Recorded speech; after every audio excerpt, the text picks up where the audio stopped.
Bueno, muchachones y muchachonas, buenas tardes, buenos días, buenas noches, lo que sea que estén haciendo. Nuevo video, vamos a hablar otra vez de más libros. Hoy vamos a hablar de este libro.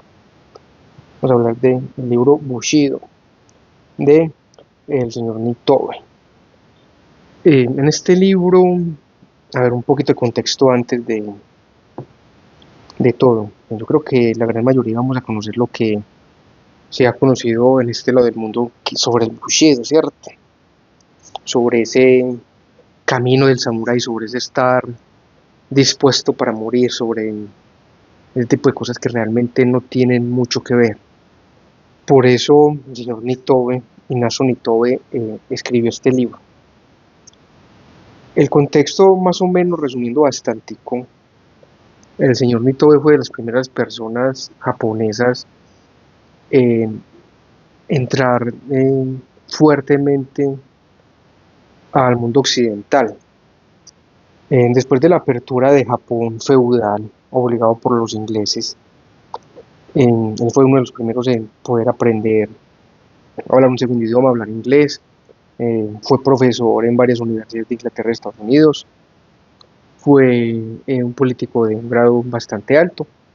Y él se dio cuenta a lo largo pues, de su vida que uno de los choques más grandes que tenían normalmente los occidentales con Japón era el tema del Bushido y el tema de ese honor y de esa forma tan peculiar, tan particular de comportarse de los japoneses en cuanto a lo que tenían en Occidente. ¿Qué pasa? Después de las guerras en Japón, como dije, lo obligaron a hacer una apertura cultural y económica, su pena pues de tener una guerra. Las condiciones fueron o se abren al mundo o los vamos a bombardear. Y, pues igual los bombardearon años después, pero eso es otro asunto. Entonces salió esto. El libro básicamente es un ensayo, no es muy largo realmente, es un libro que pues, te lo puedes leer en una semana larguita. Esta edición tiene 171 páginas. Tiene esta edición, no es exageradamente larga. Es de Alma, en las ediciones que ellos sacan de Pensamiento Ilustrado, una edición muy bonita. Pasta dura, donde el rojo pues es el color principal de esta edición. Como ven, pues aquí hay unos colores rojos muy bonitos, todo muy bien acabado.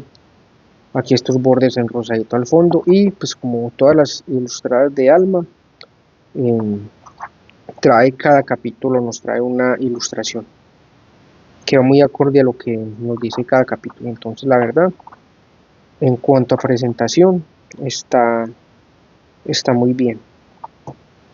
El ensayo básicamente nos va a ir hablando de qué es el Bushido y cómo se ha entendido el Bushido en Japón y en diferentes partes de la cultura, tanto en los dirigentes, en los samuráis como tal, en las mujeres, en la educación y lo que se fue conociendo posteriormente ya como el Bushido en la evolución de esta cultura japonesa después de la apertura.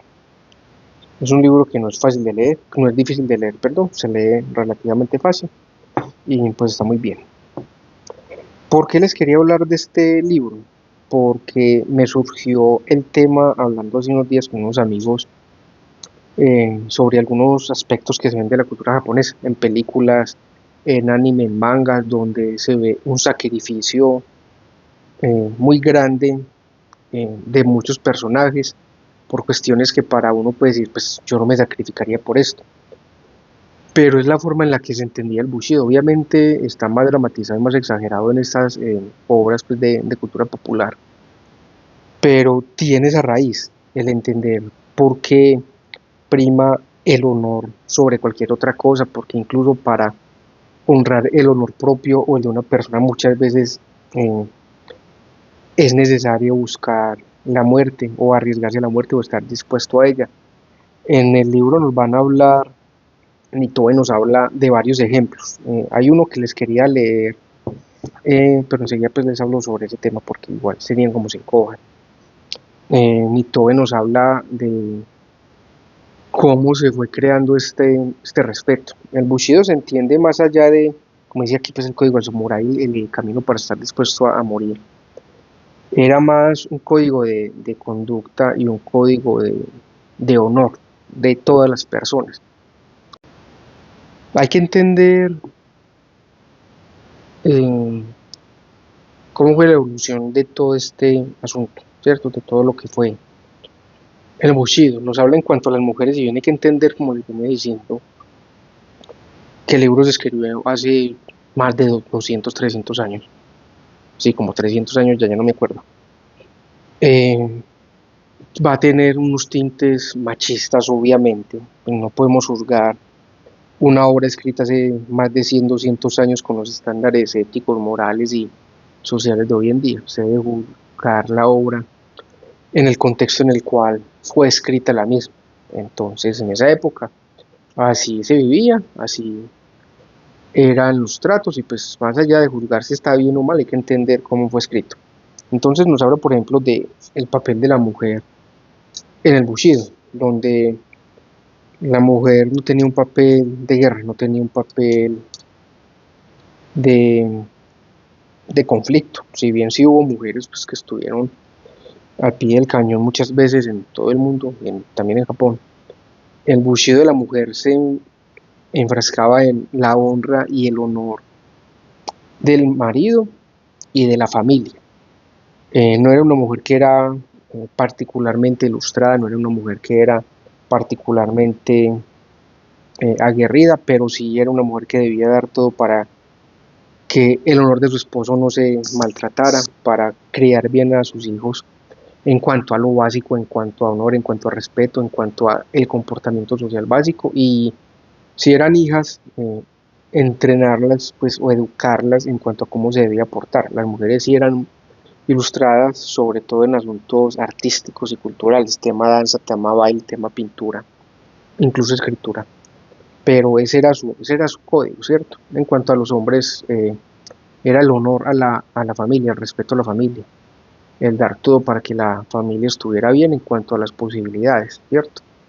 Y nos relata en gran parte del libro cómo es el Bushido enfocado al tema samurái, pues que es como lo que más se conoce. No era ese estar dispuesto a morir siempre, ni a darlo todo, ni a eh, desvivirse pues, por cualquier situación. Era más un tema de honra y de honor con quien hay que tener honor, ¿cierto? Normalmente los samuráis pues, estaban en cabeza de un líder feudal o como sea que le quieran poner el nombre. Y siempre y cuando este líder hubiera actuado con honor y con honra, el samurái debía ir siempre en pro de ese honor y esa honra, de evitar cometer errores que deshonraran a su maestro, a su líder, de no ir en contra de él, y siempre que éste tuviera la razón, pues a muerte con lo que él dijera.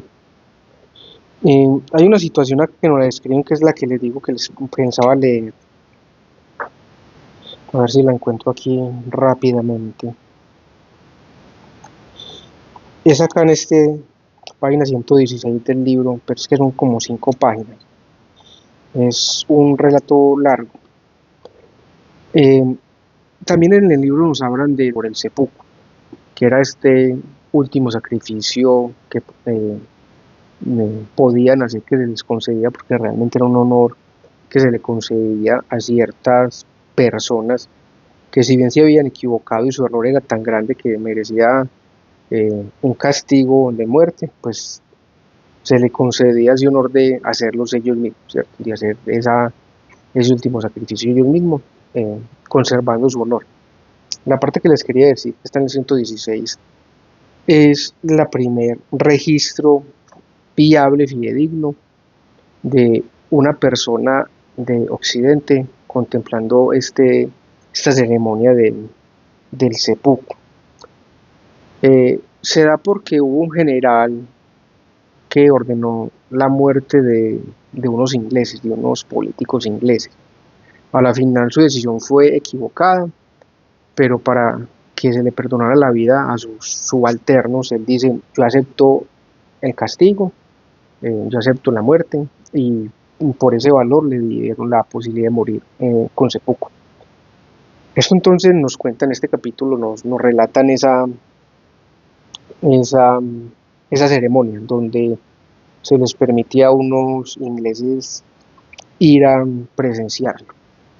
Resumiéndolo mucho, nos dice que pues era en un ambiente muy tranquilo, muy controlado, muy sereno para la situación que se estaba viviendo, donde pues el personaje que iba a cometer el seppuku estaba de blanco, acompañado de otra persona que era el encargado de darle pues como ese golpe final, ese espacio final en caso de ser necesario. Dice que la persona se desnudaba hasta medio cuerpo, se le concedía la posibilidad de decir unas últimas palabras o de escribirlas, y se hacía con un cuchillo especial. Pues consiste básicamente en una apertura en el vientre, del lado derecho al lado izquierdo, haciendo un triángulo en todo el vientre, mirando al frente, pues para llegar a la muerte, pues solo, básicamente. Y la otra persona que está acompañando, lo que es una persona de entera confianza del que está en el seppuku, le da el golpe final para evitar dolores innecesarios.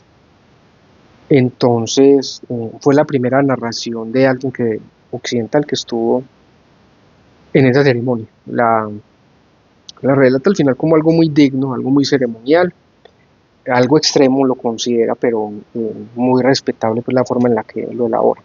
También más adelante nos habla en cuanto a la honra de la familia de otro relato, también muy bien documentado que se tiene como cierto, donde una familia es asesinada por unos bandidos, solo quedan vivos dos hijos menores, muy pequeños ellos, que por honra a sus padres deciden ir a acabar con la vida de los que acabaron con la vida de sus padres, pero no lo logran, pero van con tanta determinación y sin dilaciones en pro de ese honor, no tanto por venganza, sino más por el honor de su familia, que estos bandidos les conceden la posibilidad de cometer seppuku a los dos niños.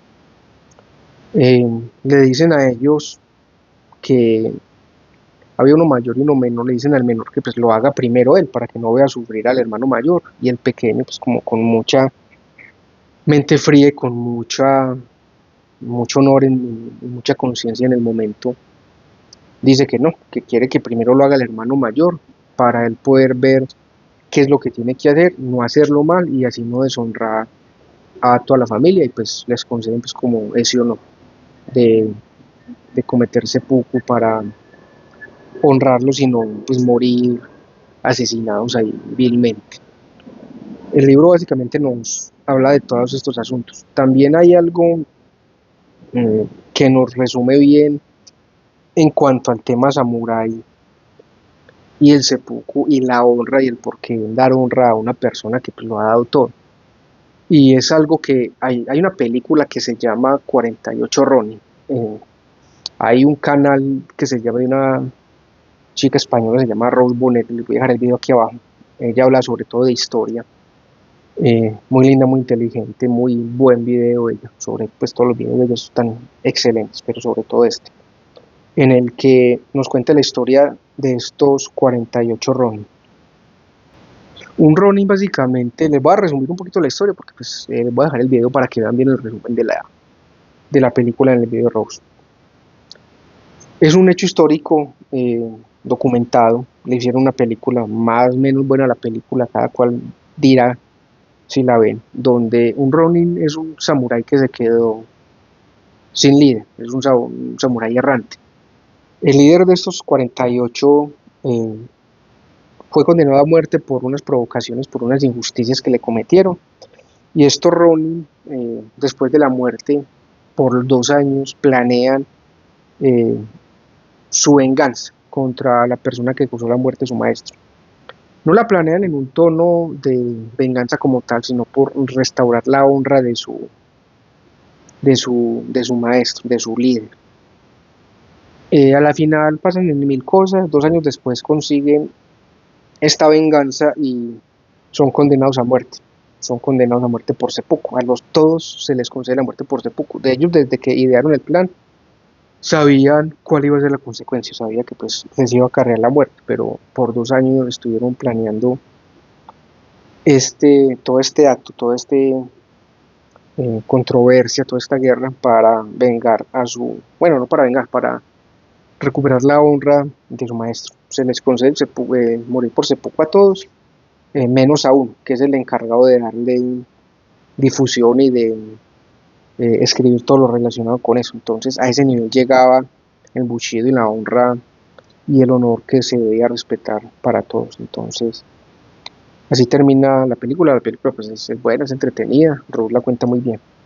En resumen, pues es un vistazo este libro a todo lo que fue eh, Japón, el Japón feudal, la apertura que tuvo y cómo de qué pena, cambio de plano, cambio de cámara, cambio de todo, que tuvo un problema con la cámara y con el audio. Pero bueno, termino diciéndoles que este libro entonces es un resumen, una apertura, una explicación dada por un japonés sobre uno de los puntos más importantes de su cultura.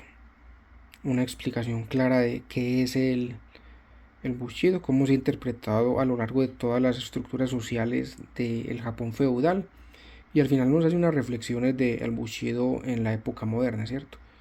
Que es algo que sigue vigente, es algo que se sigue aplicando. Hoy en día los japoneses se siguen comportando muy así en todos sus ámbitos. Se ha visto japoneses que después de cometer, dirigentes políticos que después de cometer algún acto de corrupción o relacionados, lloran y se ven súper mal y se sienten horriblemente mal porque pues defraudaron a su pueblo, y pues las condenas son duras también. También observan, quienes han trabajado con japoneses lo dicen, en cuanto al modo de dirigir una empresa de un japonés. Lo que pasó con Nintendo hace unos años cuando, por las malas ventas, creo que fue la Switch 2, perdón, del Nintendo Wii U, eh, los directivos de Nintendo prefirieron bajarse el sueldo que empezar a despedir empleados, dando pues todo por la empresa, y cosa que todos sabemos que no pasaría en una empresa de corte occidental. En Ubisoft eso no pasaría. Cosas también pasan en empresas normales donde el dirigente, el jefe japonés, pues no saluda mucho, se dedica a trabajar, no te habla mucho, pero si caes enfermo va a ser el primero en ir a visitarte al hospital, va a estar pendiente de vos todos los días, va a estar pendiente de tu familia. Más allá del tema laboral, son unas personas que en el fondo son muy humanas, y es algo que ni Tobe nos quería expresar en este libro. Pero bueno, no siento más, yo los dejo. Recuerden dar like, suscribirse, todas esas cosas, compartirlo. Los invito a leer este libro y posiblemente les deje un link en la descripción para que lo compren y ayuden un poquito al canal. Se cuidan mucho y hasta luego.